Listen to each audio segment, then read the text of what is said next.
Hello, everybody, and welcome to the TradFi to DeFi podcast. My name is Tyler Sherwin, and I'm joined by my co-host, John Tejan. How are you doing today, John?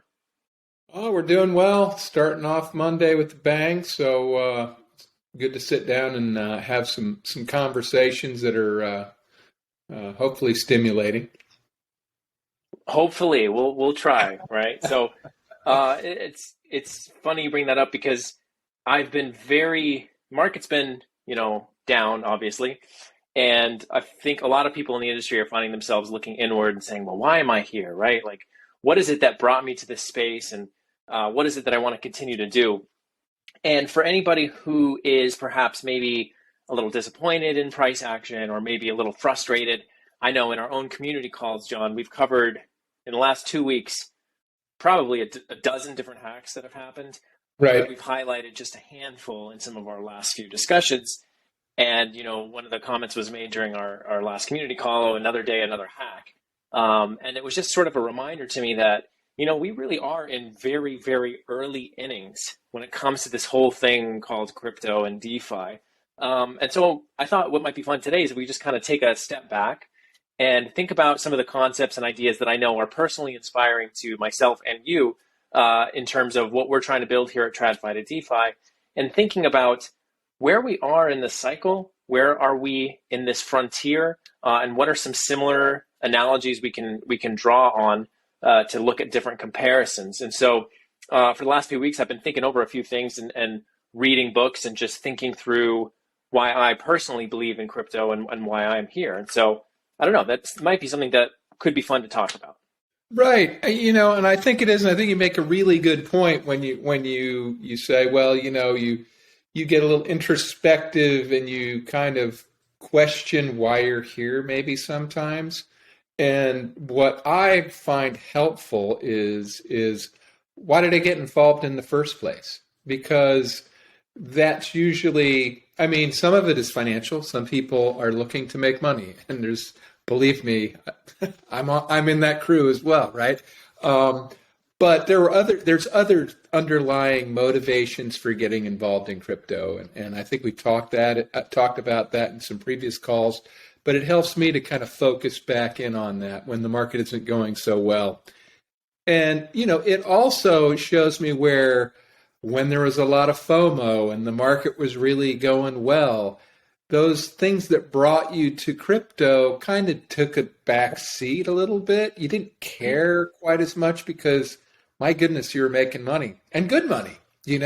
And so, but then as things come back and the market pulls back, we're back at the beginning again. And so I think it's a good time to reset those principles maybe, or those reasons why you're here, so that inevitably there'll be another bull market run. Inevitably we'll make good money.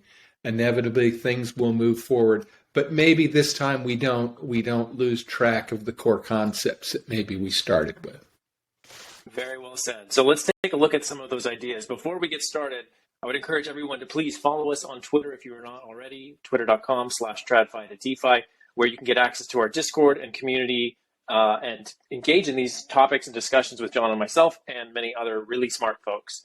So kind of what I was thinking, John, when I was looking back into when I renewed my interest in crypto, because I was interested in crypto a while back and had learned about Bitcoin and a few other concepts.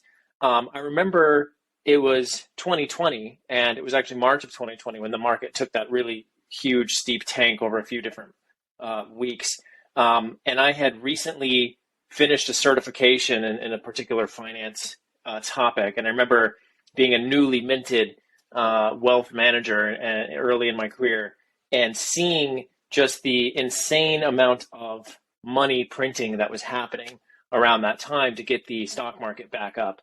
And one of the first early concepts that I was exposed to was this idea of the Cantillon effect. And I don't know if I'm pronouncing it exactly correctly, but it's basically this idea of why Wall Street gets a bailout and you don't.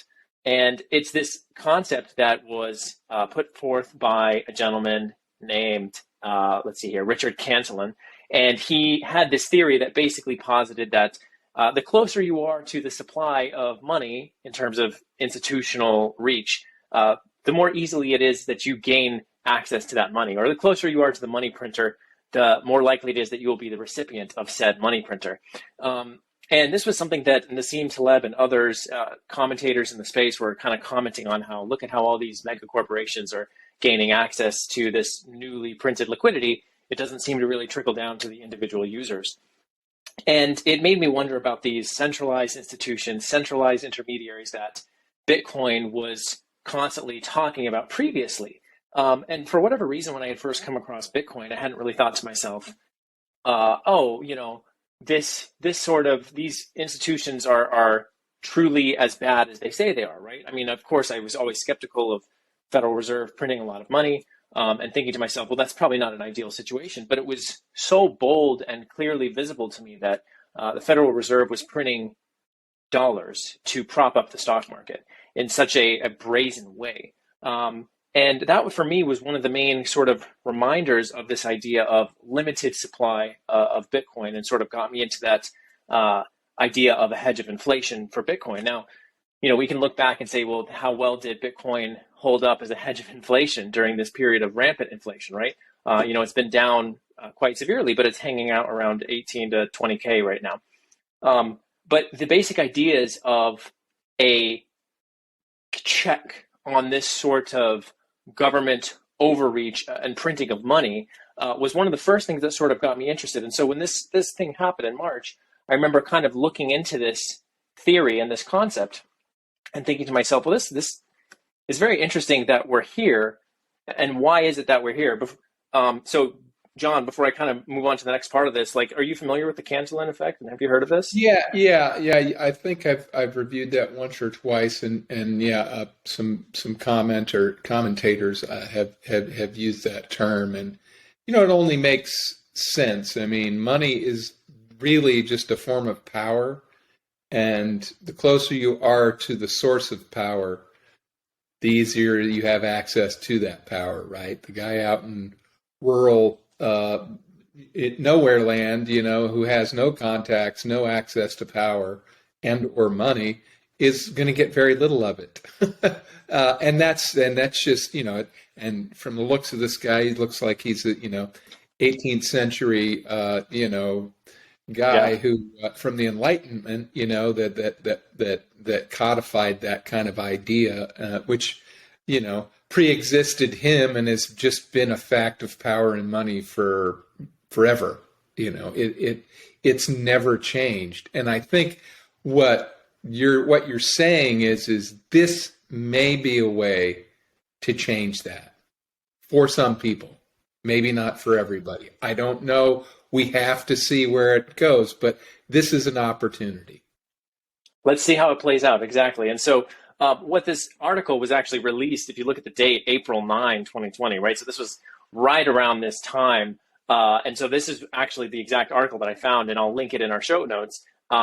It is a phenomenal overview of just understanding how the distribution of money is not immaterial to the way in which it reaches end consumers or your average everyday user of money, right? And so one of the examples he gives is like when a nation discovered a gold mine and their ability to then use that gold, and whether or not they let those gold coins filter through the economy in ways that would normally have been perceived to be beneficial. And so you mentioned this comment about power and how money is a form of power. And I was actually recently reminded of this when I recently had a really cool experience. This is a tweet that I made where I was actually able to see an amazing piece of history. Have you heard of Bretton Woods, John? Oh, yeah, for sure. I think most monetary theorists and money nerds, you might say, or finance majors like I was, have at least had some passing experience reading about Bretton Woods. It's a little place in New Hampshire at the Mount Washington Resort, which is a giant hotel.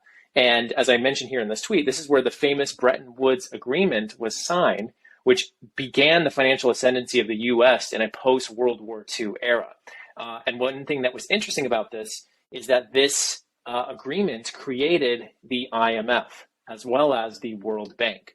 And so here's a picture of me actually standing there in this room where many of the world leaders, the allies specifically, came together right towards the tail end of the war when they saw that they were winning World War II and actually signed this agreement.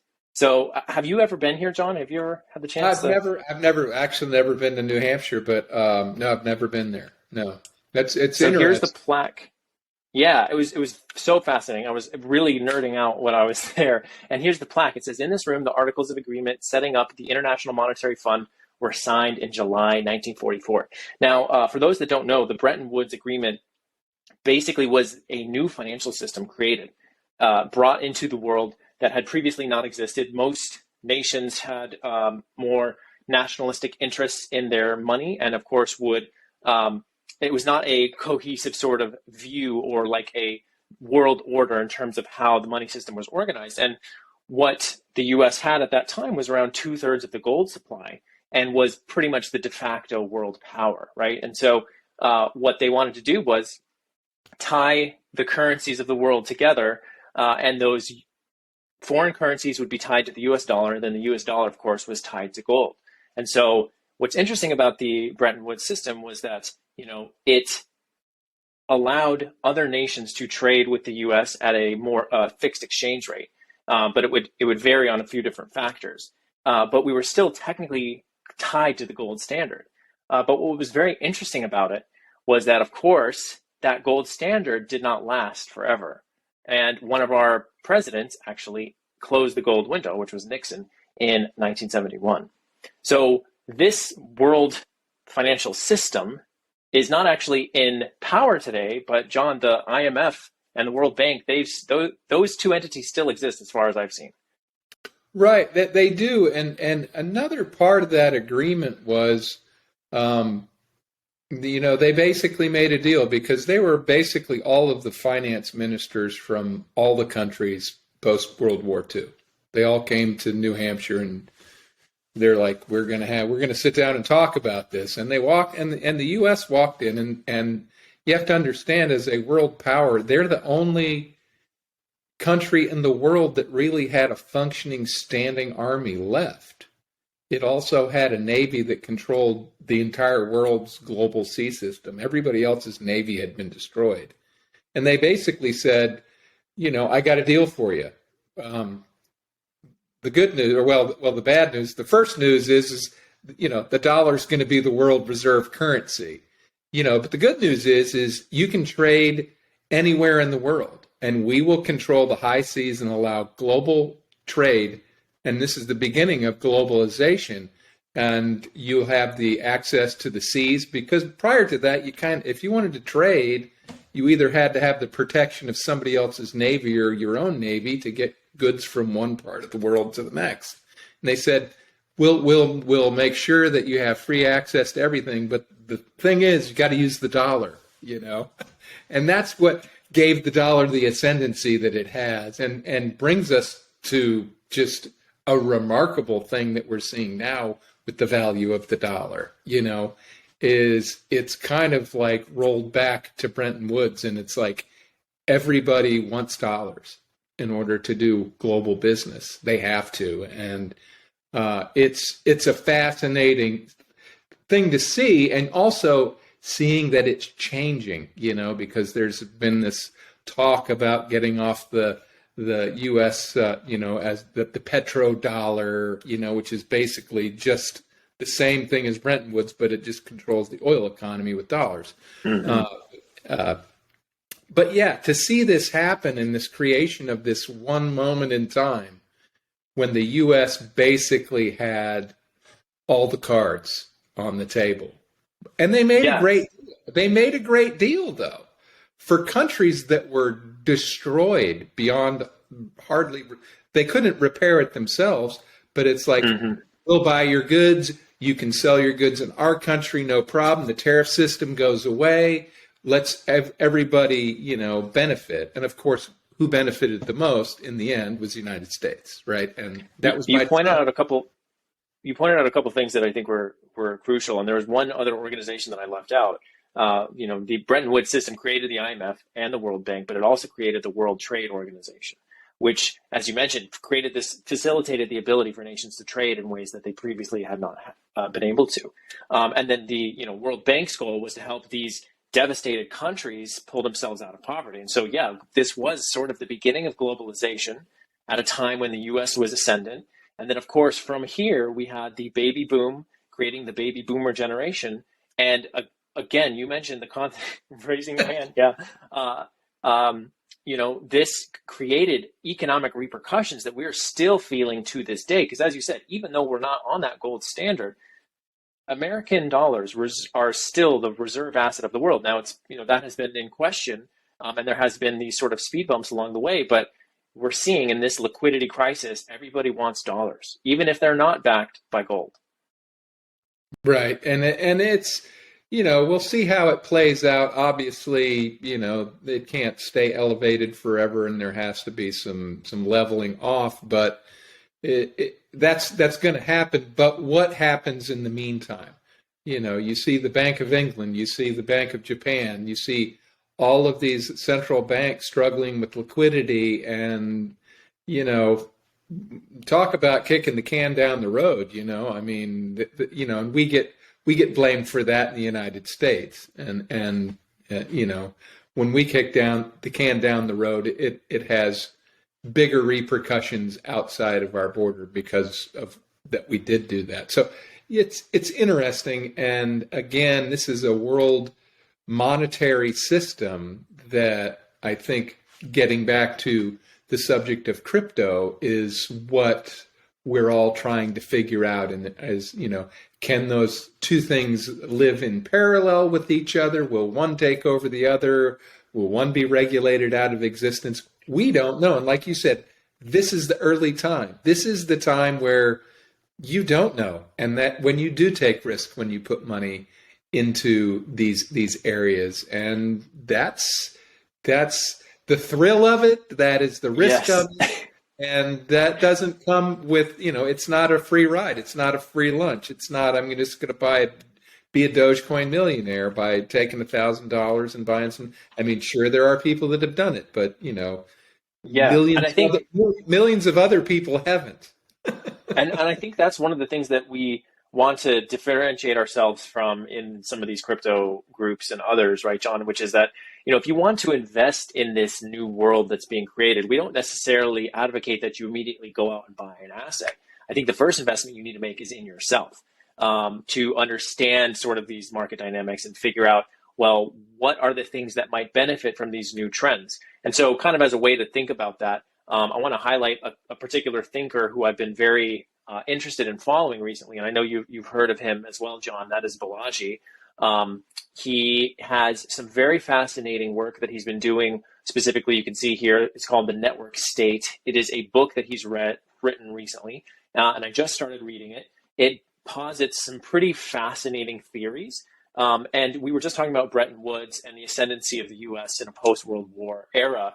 That is very much still sort of the status quo, but of course, with a lot of the excitement that's been happening with regard to the Russia-Ukraine conflict, some of these things, and the ascendancy of China, some of these things are becoming questioned. And I think Balaji is taking some logical extensions to some thinking that was laid out in another book that I really enjoyed that he recommended, which is called The Sovereign Individual, which basically posited this theory that governments and centralized power structures are actually on a decline rather than an incline, and are not becoming more powerful, but are actually beginning to lose their legitimacy in many ways. And that the advent of technology empowers the individual in such a way that is absolutely paradigm shifting. Now, this book was written well before crypto had ever been invented, but it basically posited that sovereign individuals could eventually negotiate with sovereign states and take back some of their autonomy. Now, it's kind of a wild and radical concept, because not until for most of us, we think of states and state entities as sovereign nations, but we don't necessarily think of sovereign individuals. And so if you want sort of a nice intro to this concept, I'd encourage a lot of people to check out his book, The Network State, which is something that I am kind of working through. And it seems like a very radical, wild idea. And in a sentence, we can summarize it right here. He gave a great one-word sentence.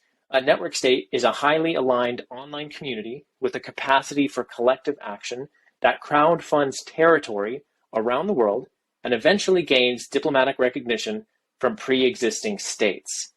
What do you think of that sentence there, John? That's very fascinating because that's really um, kind of goes along with the whole Web3 metaverse idea.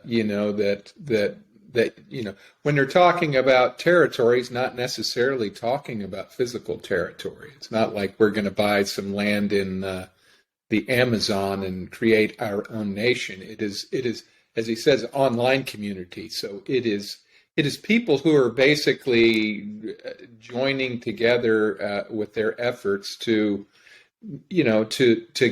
gain their own freedom in whatever milieu that may be in. And so yeah, he gives an image here that kind of illustrates exactly what you said, which is imagine individuals freely transacting with one another and forming communities that are distributed geographically and are not limited by a geography. And this got me thinking about some interesting concepts. I posted a rhetorical question on Twitter, like if 1776 was the blockchain, would Bitcoin's white paper be the Declaration of Independence or something like this, right? Like what would be a similar analogy that we could make? And I think of the time in which the Declaration of Independence was signed and the American nation was being founded. There was wild, unexplored territory that eventually had to be grown into and developed. And we're facing sort of a similar opportunity that many of the American pioneers faced, which was to go west. And it's a kind of a phrase that we hear in crypto a lot, which is go west and settle the new frontier and learn about this new digital ecosystem. And so this idea of a network state and collaborating in a cyber frontier as opposed to a physical Western frontier, rather than being limited by geography, you're simply limited by whether or not you have access to the internet or not, right? And so this Balaji's thinking has kind of inspired me in many ways to think, rethink the way that we normally think of organizing ourselves online. There are ways in which online communities can actually have a real impact in the real world and form an actual nation. And this is, kind of like some of these libertarian pipe dreams. And so, of course, I imagine that's where Balaji's also getting a lot of his criticism of his particular theory and ideas. But the basic thesis that nations are declining in legitimacy and people are feeling that there is something rotten in the way in which most nation states are governing themselves, perhaps a techno future in which individuals can secure their private keys to their wealth that cannot be taken away from them in any way, so long as you have proper security functions, proper security apparatus in place. That's kind of an interesting idea. It is, and as I'm listening to you talk, I'm just thinking of use cases and things that might fit into that mold, and if you would maybe imagine that here in the United States that if you were a charitable organization, say, and you approached the government and said, we have X amount of people with X amount of funds. We've crowdfunded this. We want to take over the, child care sector of society and take that out of the government realm and give it freely to people who need it and take out all of the problems that are associated with the government getting involved in families and child rearing and supporting systems that are actually opposed to the formation of families and upbringing. I'm just spitballing here, but because the governments, they know they don't do a really good job at things, and if they're smart, like a business, like if you think of just a standard corporation, it's like, well, we do this, this, and this, but a part of the function that we do over here, that's not in what we, in business school, that's not in our core competency. Therefore, we outsource that to somebody else who it is their core competency. They take care of that sector. It helps us out with our legitimacy. It helps us out with our business process. If government would take that approach of outsourcing to, but again, it has to be legitimate, it has to be secure, it has to be, vetted, and those things have to happen. But it really is interesting. Now, that's a good thing. But, it's almost happened in private armies and militaries becoming privatized, which is actually kind of another form of taking on functions of the government out of the government's hand. Now, that is dangerous as well. But I mean, there's all these things that the people are wanting to take this power away from government. Some of them actually been successful, and we're just talking about one that functions primarily online, but obviously can operate in physical space as well. It's interesting. It reminds me of a conversation I had at a crypto conference very recently. I was in San Francisco, and there was a major corporation that had offices in the Ukraine. And during the conflict, when the invasion was just about to begin, they actually hired a bunch of private contractors to go into their offices, scoop up their staff, and drive them out of the country in armored vehicles. And I found that to be a very salient example of this idea of taking security into your own hands, because they could not rely upon local authorities or government. And I don't know a lot of the circumstances of their particular situation, but very major corporation flew in, hired contractors, drove their own people out.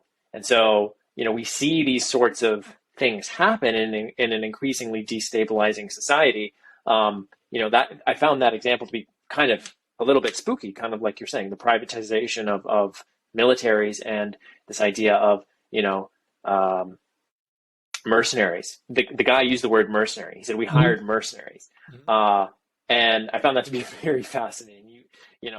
That sort of thing had to happen in Ukraine to get folks out, right? Luckily, payment rails like Bitcoin and Ethereum, of course, worked for individuals to get money out of the country or into the country to support people who were affected. So why don't we talk about maybe a happier example? I had this tweet the other day saying that the sovereign individual thesis continues to play out, albeit in sometimes hilarious fashion. All hail the Republic of Molossia. So what am I talking about here? Well, this guy is his own self-proclaimed dictator of a micronation in Nevada that most of us have probably never heard of. And what he has is he's got several acres of property in Nevada, I guess, and he runs the nation of Molossia with his family. And, I read through the article, and he refers to himself as Your Excellency, and he wants the journalists to refer to him as Your Excellency. But he's living his dream of a micronation. Now, of course, he's relying upon the protection and safety of the United States. And a very interesting thing that I made sure to point out is that, of course, he votes in the U.S. elections and pays U.S. taxes. So the extent to which this micronation idea is truly sovereign and truly separate from the motherland of the U.S. is perhaps being tested here. But this article had a bunch of examples of micronations that are relatively easy to spin up. Some of them are more ironic, but some are a little bit more serious with serious grievances or concerns. What do you think of this funny example of a tiny micronation in Nevada, John?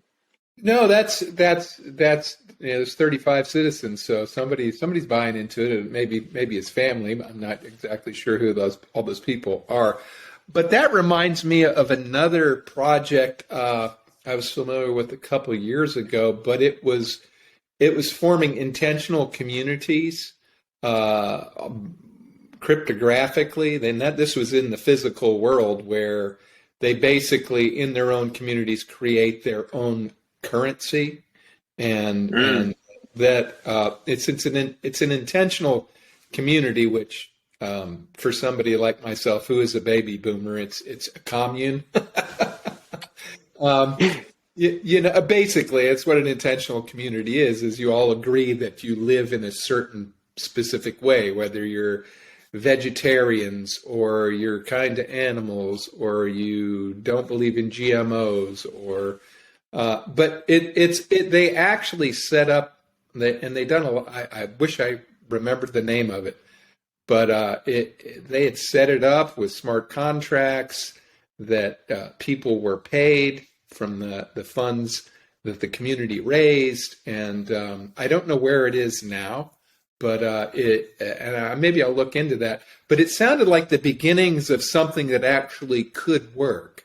Now, you're not separating yourself from the nation state as much as creating your own local economy with your own local currency inside your community. Obviously, the local grocery store that's not part of your community isn't going to take your currency, but maybe it's convertible to a cryptocurrency and therefore the community. And I don't know where that ended up. I know there were a couple places that were getting ready to try it, but that was before all the stuff happened with COVID. And so I kind of lost track where that community ended up. But it sounds like the beginnings of what people really are thinking about. Yeah, and it seems like something that's perfectly set up for crypto to support, right? This is one of the other reasons why I think Balaji is writing his book now about network states, is that the time is ripe for these types of coordination mechanisms using cryptocurrency in ways that just previously were not possible. So yeah, it's fascinating to see these little experiments taking place. And even though some of them are funny, I think they illustrate an important idea here, which is that maybe the sovereign individual thesis is in fact playing out in very interesting ways. One last thing I'll add on this. This was the image that I shared about the individuals coordinating. And let's see, I want to make sure I have this right. One other project that I've recently discovered that I'm just barely dipping my feet into that I thought I might share with you, John, here and our listeners, is this project called Urbit, which takes the idea of network states and sovereign individuals and crypto, quite frankly. And even though this project predates crypto, it in many ways uses crypto rails to try and build a decentralized operating system, not like Ethereum, but more of like a decentralized server that you own yourself. You host your own server, and you can connect with members of Urbit. And it's like a strange kind of social experiment and very, very early stage new kind of computer, as they describe, where it has some basic functions of networking, identity, and data, and you actually run your own instance of your computer on your local machine. And so you can find ways to host your server in a decentralized way. You can rely on a hosting service, or you can do it yourself. And I'm very early in exploring it. And so I'm going to share some stuff in our community about learning about it. People can build apps on top of it. It's a project that's been working on for almost 10 years now. And it's really starting to ramp up. And so there's very interesting things being built on top of it. It's kind of trying to take where crypto is kind of this money system and ledger of record system. This is trying to be more of a decentralized operating system that can interact with a variety of different assets and protocols that isn't necessarily just tied to crypto. So if you wanted, for instance, a decentralized Microsoft operating system or decentralized iOS, that's what this thing, Urbit, is trying to do. So What do you think of that, John? That's fascinating. And, I again, and you continue to point out, these are all early and experimental, but, thank goodness for the innovation that people see a future where what they're working on just might work, because if people didn't do that, then we really are stuck where we are and we can't move forward. And that's some things I always have to keep in my mind when things aren't quite working out the way I want them to in crypto is we've in our community calls, we've talked about DAOs, which were a real hot thing in 2021 and 2020. And, we've seen some of the weaknesses come out of that and failures, abject failures. But, when you reference going west, and I always like the phrase of, how can you tell the pioneers from everybody else? They're the ones with the arrows in their back. Sad but true. They're the first guy to run out there and open ground and try to change things, and they're the ones that draw all the fire, But it's all upon those people, and like they say, we're built on the shoulder of greater people than us, and that we're just following the same path that people have trailblazed before us, that sacrificed more, and crypto's the same way. These failure, what we see is failures and hacks and exploits. It's all unfortunately necessary to get, to someplace better, because this is all, you look at Microsoft or you look at any big software company and the amount of testing they do before they release software. That's just not the way it is in crypto. They do testing, yes. They do audits, yes. But it's by no means bulletproof, and people find places where people have taken shortcuts or not thought through the process correctly. And we learn from that because, I wouldn't want to be the guy that go, oh yeah, I made the same mistake as the other guy that got hacked for $100 million. It's like, you obviously weren't paying attention, were you? So yeah, it's unfortunately learned through some hard knocks, but that's got to happen, and it's should not be seen as a negative. Although when it's people's money, it is a negative thing, but in the larger picture, it's necessary to go through those bumps in the road.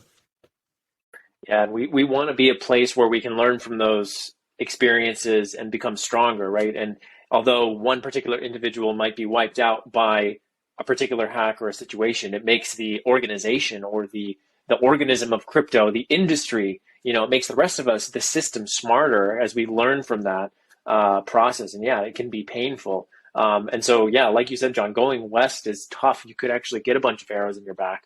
And much like settling the West, it was probably sometimes only the bravest or the craziest people who went, and if you think of the people who came to the U.S. in the 1600s, like they had to be pretty radically brave and a little bit different to try this out. And so if you're listening to this right now and you're interested in this crypto space, pat yourself on the back for being brave or maybe crazy, right, John? But a little crazy is all right because, we're early days and there is a ton of opportunity here. The best way you can invest in this space is to start small and invest in your knowledge first. And from there, you can build upon that foundation. And so at TradFi to DeFi, that's what we're kind of all about. That's what we're trying to help our listeners do. So if you are at all interested, please do follow us on Twitter, check us out on YouTube.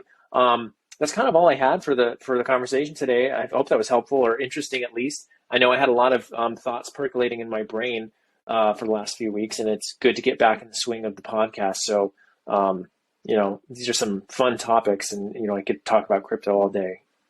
Yeah, sure. Yeah, and just to kind of wrap that up, for me and my philosophy is I'm a short-term pessimist, but a long-term optimist. And you kind of have to be in the crypto world. If you come into the space pessimistic and with a negative attitude, can you survive? Yeah, but I think if you want to see the long term, if you want to see the goal line, you got to stay optimistic, regardless of what happens. And I think that's the only way I can go forward is to remain optimistic long term. Well, we're here to spread a little optimism, right, John? Thank you everybody for listening in. John, thank you as always. It's always good chatting with you, and looking forward to doing the next one. I hope everyone has a great day. All right.